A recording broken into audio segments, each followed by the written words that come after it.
यह कहानी वाराणसी के एक कुम्हार की है, जिसका नाम बोधिसत्व था।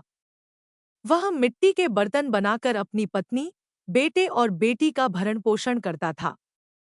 चार प्रत्येक बुद्धों का आगमन।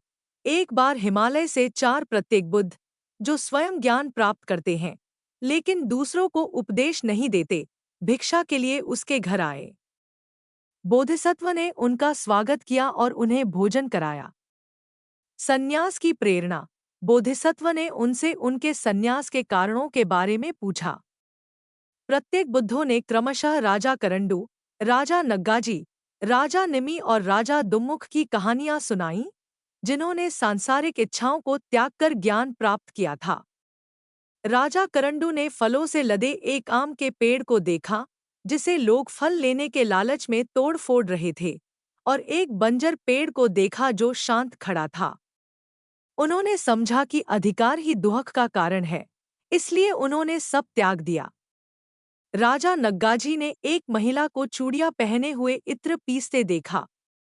जब उसने एक चूड़ी उतार दी, तो आवाज आनी बंद हो गई, जिससे उन्हें संगति छोड़ने की प्रेरणा मिली।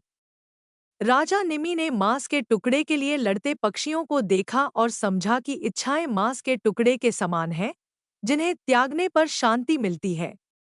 राजा दुम्मुख ने कामुकता के कारण लड़ते बैलों को देखा, जिससे उन्हें वासना त्यागने की प्रेरणा मिली।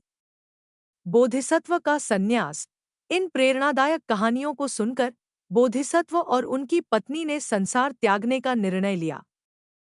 पत्नी ने छल से बोधिसत्व से पहले अपने बच्चों को रिश्तेदारों को सौंप दिया और संन्यास ले लिया। जब उनके बच्चे बड़े हो गए और दुनियादारी समझने लगे, तब बोधिसत्व ने भी उन्हें रिश्तेदारों को सौंप दिया और सन्यासी बन गए।